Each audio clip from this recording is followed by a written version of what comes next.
membahas mestinya akidah itu seperti apa. Akidah yang membangkitkan umat, bukan akidah yang menimbulkan banyak pertentangan sesama kaum muslimin. Nah, secara umum ya jawabannya sebetulnya ketemu, yakni akidah Islam mestinya diposisikan sebelum kaum muslimin itu mengetahui membahas filsafat.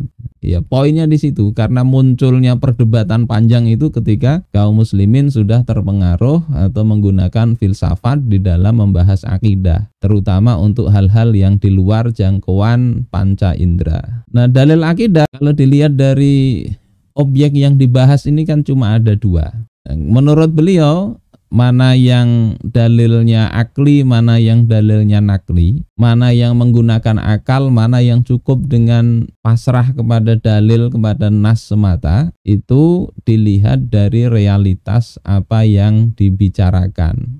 Kalau yang dibicarakan ini perkara yang terjangkau panca indera, maka bisa digunakan dalil akli, ya. Objeknya ke sini aja yang bisa dijangkau indera. Sementara perkara-perkara yang tidak dalam jangkauan indera manusia, seperti tentang Allah, tentang zatnya, tentang perbuatan atau sifat-sifat Allah, maka cukuplah dalil nakli. Tidak perlu dibahas terlalu menelisik hal-hal yang lebih detil ketika nasnya tidak mendetilkan itu. Untuk masalah akidah, dalil nakli menurut beliau yang bisa menyatukan semua dan tidak ada perdebatan lagi itu pertama kalau Al-Quran, yang kedua hadis mutawatir, ya. Dengan catatan keduanya itu penunjukan maknanya qat'i, tidak ada beda pentakwilan, maka itu yang bisa dianggap sebagai akidah Islamiyah, Al-Quran maupun hadis mutawatir. Karena ini yang penunjukannya pasti bahwasanya Al-Quran itu dari Allah Ta'ala, hadis mutawatir itu dari sisi sumbernya dari Rasulullah Shallallahu Alaihi Wasallam. Tinggal dilihat maknanya apakah para ulama berbeda. Kalau ada memang penunjukan maknanya berbeda, maka itu tidak bisa diklaim sebagai itulah akidah yang benar satu-satunya, yang lain kafir, tidak bisa begitu. Misalnya di dalam kitab beliau As-Saksiyah Al-Islamiyah, karena dalil dzanni, ya, khobar ahad itu yufidul dzon, ya, kalau tidak mutawatir tidak qat'i, dzanni itu ada dugaan, ya, dugaan yang bisa jadi sangat kuat. Itu mustahil untuk memunculkan kepastian, sehingga tidak layak untuk menjadi dalil bagi suatu kepastian. Kalau ukurannya dalilnya itu dzon, tidak mungkin bisa menghasilkan kepastian. Kita ngukur pakai penggaris yang geriginya itu cuma 1 cm ada 10 mili. Kita tidak bisa memastikan 0,0001 cm, tidak bisa. Tapi kita bisa memastikan paling cuma 1 mili bisa kita lihat. Tidak lebih dari 2 mili bisa kita lihat. Tapi kalau ngukur sampai 0,000001 tidak bisa. Kita punya timbangan badan. Di timbangannya tertulis rentang kesalahannya itu 2 kg. Kita beli timbangan begitu. Maka kalau kita pakai timbangan yang rentang kesalahan timbangan alat ukur itu tadi, alat timbangnya itu sendiri tidak memastikan, ya, tetapi di situ justru memberikan rentang kesalahannya itu bisa lebih 2 kilo atau kurang 2 kilo, maka mustahil kita menimbang sesuatu mengatakan persis tepat 65 kg. Tidak bisa begitu. Adapun angkanya menunjukkan 65 kg, ya kita percaya, cuma ya masih bisa lebih 2 kilo, bisa kurang 2 kilo.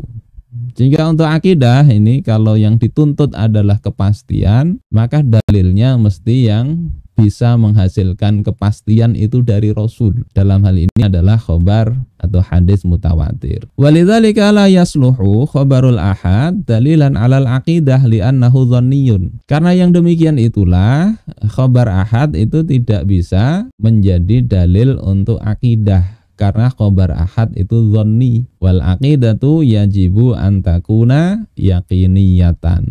Sementara akidah itu wajib dia itu yakin, tidak boleh ada keraguan sedikit pun. Nah, ini masalah akidah dari sisi objek yang dibenarkan dalam hati. Yang kalau tidak gitu kafir. Maka dalilnya ini Al-Quran maupun hadis mutawatir. Hanya saja ini bukan berarti seperti anggapan sebagian orang yang kemudian nuduh-nuduh kita nggak percaya ini, nggak percaya itu karena dalilnya khobar ahad. Nggak begitu. Beliau katakan di dalam kitab As-Syakhsiyah Al-Islamiyah, amma idza kana dalilu khobar ahad fa innahu la yakunu qat'iyyan. Adapun jika dalil akidah itu adalah khobar ahad, maka khobar ahad itu tidak qat'i, enggak qat'i, enggak pasti itu 100% dari Rasul. Fa in kana sahihan fa innahu yufidu ghalabatadz dhanni.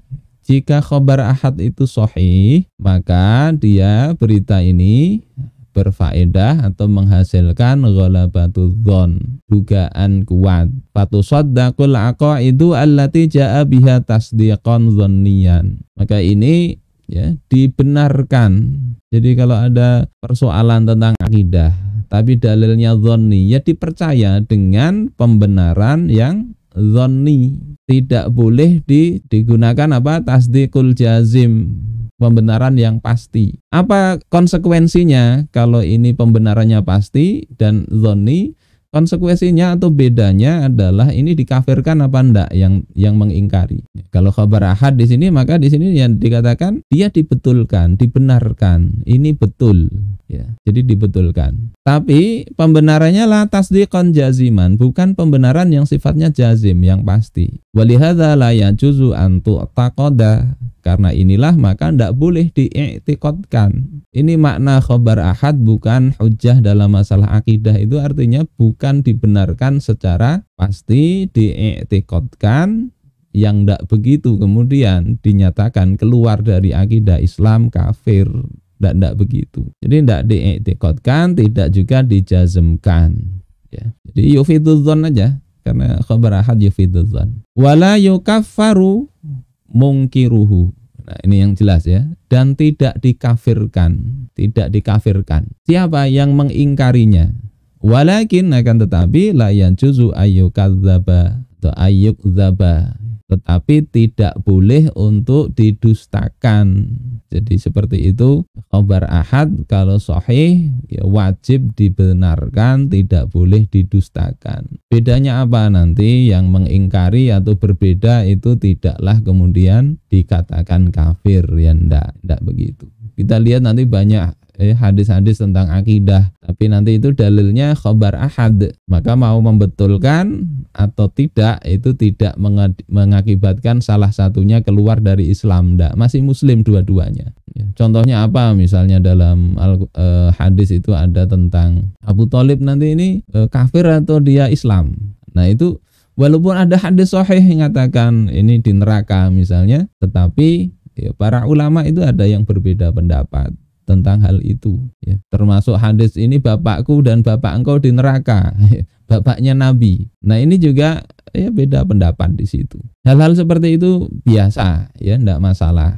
Tinggal kita ambil mana yang zon ya, dugaan kuat kita itu yang paling tepat, itu yang kita percaya. Sementara yang tidak, karena ini dalilnya bukan khobar mutawatir, maka tidak kita katakan itu sebagai kafir, tetapi ya kita katakan mungkin keliru begitu saja. Ini persoalan yang terkait dengan akidah, dan ini sebetulnya bukan pendapat baru ya. Siapa yang berpendapat begitu? Itu mayoritas ulama ahli usul berpendapat bahwasanya khobar ahad itu yufidudzon, menghasilkan dugaan. Ini adalah mayoritas ulama, ahli usul, para ahli hadis, imam empat madhab.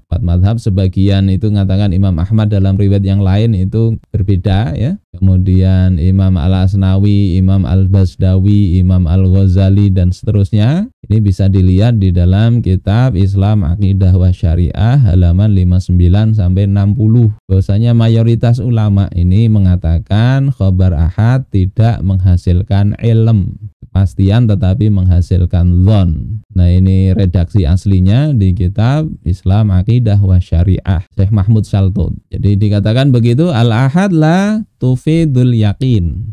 Khabar ahad tidak berfaedah yakin. Di sini beliau katakan ya, ila hadza dzahaba ahlul ilm wa minhum al-a'immatul arba'ah.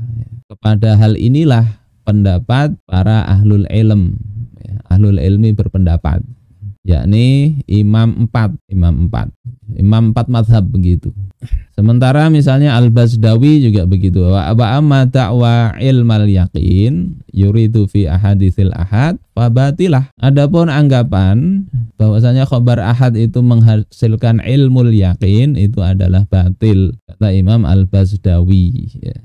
Ini memang ya ada ikhtilaf itu tentang hal ini. Begitu juga kata Imam Al-Ghazali dan sebagainya, yang ini saya ringkas di sini tadi. Jadi ini bukan pendapat Syekh Taqiyuddin An-Nabhani sendiri, tapi ini beliau sama dengan pandangan ulama-ulama yang lain. Yang kedua terkait dengan dalil akli. Bismillah.